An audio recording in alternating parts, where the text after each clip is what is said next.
Today, I'm gonna show you how to make your very own snow ducky. We're outside and I'm recording this on my iPhone. And I'm wearing my LTT hoodie because it's warmer than the one that I have. So back in February 15th, I uploaded 3D printing makes a snow ducky, and it was a short, and I was out here putting together a snow ducky. It went flatline. No one saw it. And then everybody saw it, and it was being pushed like crazy. And as of filming, it has 21 million views on it. It's not just the highest viewed video this year. It's the highest it's the highest viewed video on the entire channel. Can't even talk right. That was a lot of fun. That was back in February, and I thought, oh, you know what? That was a lot of fun. So just yesterday, the other day, I made a little snow ducky with some new models. I've never actually showed you how to make a snow ducky. So I figured this is a good opportunity to do that because we have great snow right now. Great snow for this. And just so you know, I tried this the other day when it wasn't good snow. So if the snow is falling, it was in the teens,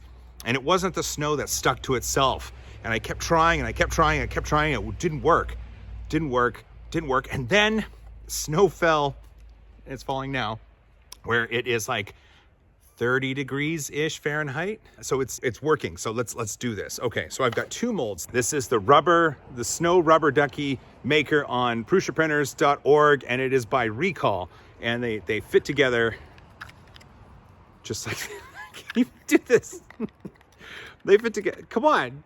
It's cold outside. They fit together like this. There's these little posts on either side that kind of line this up, and then you can fit them together. The other one, well, it broke. It broke right there. But the other one, this is called Snow Duck by kimgooni over on Thingiverse. And I've got links to both of these down in the description. Originally, when it wasn't working, I coated the insides with some bacon grease, just thinking it was like a release agent or it wouldn't cause it to stick. And the snow was just too dry. So now that we have some wet snow,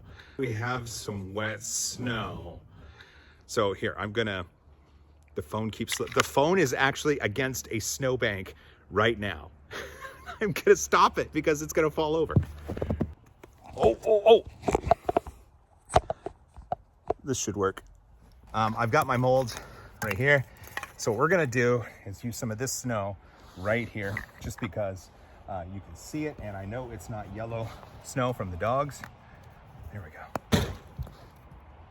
And snow is falling off the roof. So here we go, it's in the mold. Let's see if it releases. Oh, there we go. Look at that. Look at that. It is a tiny little snow ducky.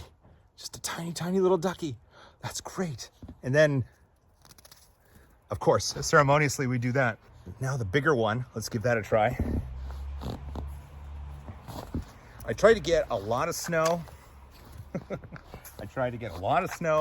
And then squish it down. Gotta squish it down. Okay.